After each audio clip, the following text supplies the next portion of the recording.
उत्तर प्रदेश में cough syrup को लेकर बड़े स्तर पर राजनीति हो रही है और इसमें सबसे ज्यादा नाम जिसका आ रहा है वो नाम है धनंजय सिंह। और वही धनंजय सिंह हमारे साथ मौजूद हैं, उनसे हम बात करेंगे। सर, कफ सिरप को लेकर लगातार चर्चाएं चल रही हैं, राजनीतिक बयान आ रहे हैं और सबसे ज्यादा नाम, अगर कफ सिरप से भी ज्यादा नाम उछलने की बात कहें, वो आपका नाम सामने आ रहा है। किस तरीके से इस पूरे प्रकरण को देखते हैं? ऐसा है, सबसे बड़ा अगर इसमें नाम है, कफ सिरप में नाम है, तो समाजवादी पार्टी के लोगों का है। उन्होंने ज्यादा हल्ला मचा रखा है और उनके पास राजनीति का कोई मुद्दा नहीं है। बिहार हारने के बाद आए हैं तो यहाँ पे कुछ न कुछ लोगों का माइंड डाइवर्ट करना था। लोगों को लग रहा था अब तो बिहार जीत गया। पब्लिक में एक आम चर्चा हो गई थी कि बिहार हारने के बाद अब उत्तर प्रदेश तो बुरी तरीके से भाजपा अच्छी तरीके से जीत जाएगी, सब बुरी तरीके से हारेंगे। उससे डाइवर्ट करने के लिए दिमाग लोगों को लग रहा था, अरे अब तो भाजपा जीत जाएगी, भाजपा जीत जाएगी। यहाँ या भी ख्वाब देख रहे थे कि 27 MP जीत गए हैं तो हम जो है यहाँ पे सरकार बना लेंगे। जैसे पिछली बार बोले थे 400 सीट जीतेंगे 22 में, अगर ख्याल हो आपका। तो ये बार 3 सीट किसके लिए छोड़ो, 400 तीनों जीत लीजिए भाई। ठीक है, उसी तरीके से फिर आके बोल रहे हैं हम 300 350 जीतेंगे, 50 सीट पा जाए बहुत बड़ा। तो कांग्रेस भी भाग रहे इनके साथ अलायंस करने से। कांग्रेस में आपस में मंथन हो रहा है कि हमारा वहां पे उनको लग रहा है आरजेडी की वजह से नुकसान हुआ, यहाँ सपा की वजह से नुकसान हो रहा है उनको। कांग्रेस नेशनल पार्टी हो रही है। पॉलिटिकल नुकसान की अगर बात की जाए वो तो हो रहा है। वो अब जो पार्टी काम कर रही है, जो अखिलेश जी जा रहे हैं अगर जनता के बीच में, तो उनकी इमेज बनेगी। बीजेपी जा रही है तो उनकी। धनंजय सिंह इसमें बीच में कहां से आ गए? नहीं, धनंजय सिंह मामले को सेंसिटिव बनाना था। धनंजय सिंह को आपको ख्याल होगा 2022 में धनंजय सिंह को मुद्दा बना दिए थे, ख्याल है? तो वही उनको लग रहा था धनंजय सिंह का नाम बड़ा, थोड़ा सा मामला सेंसिटिव होगा, हल्ला होगा तो डाइवर्जन होगा। और धनंजय सिंह को टारगेट करने का मतलब एक था कि एक जाति को टारगेट करना, क्षत्रियों को टारगेट करते हैं। ये 128 लोगों के खिलाफ FIR हुई है।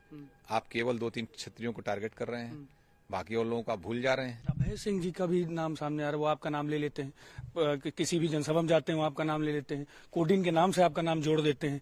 इसको किस तरह से देखते हैं? ऐसा है, 2-3 इसमें 2-3 लोग जो है उनके साथ बहुत गंभीर रिश्ते हैं उनके, और उनके साथ काम व्यापार भी कर रहे हैं। और फिर सपा से आए हैं वो, तभी सपा में ही है वो। सपा ने हटाया, भेजा, जाओ थोड़ा भाजपा का नुकसान करके आओ, मेरा नुकसान के थोड़ा भाजपा का भी नुकसान कर दो। इसीलिए वो आए हुए हैं यहाँ पर। जो लाइन समाजवादी पार्टी के वही लाइन यहाँ पे है। फायदा लेंगे योगी जी से और काम करेंगे अखिलेश जी का। तो वही काम कर जो अखिलेश जी बोल रहे हैं वही तो वही बोल रहे हैं। दोनों यही दो लोग, एक और तो किसी ने कुछ कहा नहीं। भाई जिस सरकार को तुम समर्थन कर रहे हो, राम के वंशज बन गए। अगर सरकार का वर्जन आने से मैं आज क्यों बोल रहा हूँ, मैंने कहा कि मैंने तो अपने पालन किया, तमाम आरोप झेलते रहा। मैं केवल एक लिख दिया कि CBI जांच होनी चाहिए, मैं झेलते रहा। हमने कहा सरकार का वर्जन आ जाएगा तब मैं बोलूंगा। सरकार ने अपना क्लेरिफिकेशन जब परसों दिया, मैं दिल्ली था, मैं कल रात को दिल्ली से आया, आज आप लोगों से बात कर रहा हूं मैं। CBI की आप मांग कर रहे हैं, अभी SIT का गठन कर दिया गया है।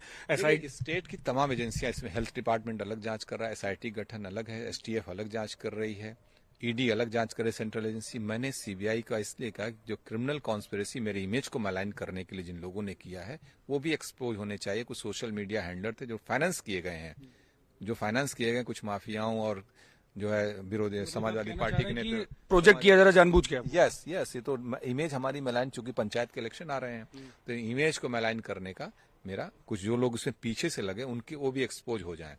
और इंटर स्टेट इश्यू होने के नाते मैंने कहा कि CBI जांच होनी चाहिए। कि स्टेट यूपी का होता तो मैंने कहा था, लेकिन इसमें झारखंड भी इन्वॉल्व है, बंगाल भी इन्वॉल्व है, बांग्लादेश बता रहे हैं, बिहार बता रहे हैं।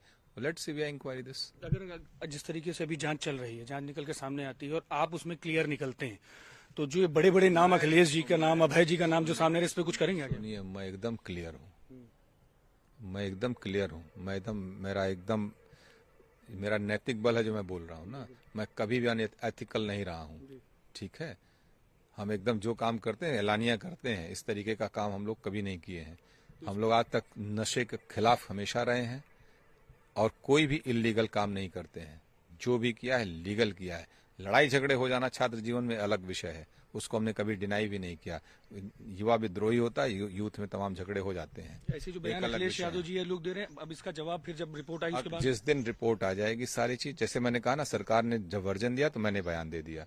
अब जिस दिन सरकार की रिपोर्ट आ जाएगी इसमें, उसके बाद मैं डिफेमेशन फाइल करूंगा इन लोगों के खिलाफ और माफी मंगवाऊंगा इन लोगों से। बहुत बहुत धन्यवाद। हिंदी खबर से बात करने के लिए। ये थे धनंजय सिंह, जिन्होंने साफ तौर पर बताया कि जिस तरीके से आरोप उनके ऊपर राजनीतिक तौर पर लगाए जा रहे हैं, जब उनका किसी भी मामले से कोई लेना देना नहीं है। पूरी तरीके से इस मामले की जांच हो रही है और जांच होने में वो खुद सीबीआई की मांग कर रहे हैं और जैसे ही रिपोर्ट निकलकर सामने आएगी और उसके बाद वो खुद अखिलेश यादव और वो हर लोग जो लगातार उनके ऊपर आरोप लगा रहे हैं उनसे हर चीज की सफाई मांगेंगे और मानहानि का दावा तक कर सकते हैं। कैमरामैन मनोज के साथ मैं विक्रम सिंह राठौर, हिंदी खबर।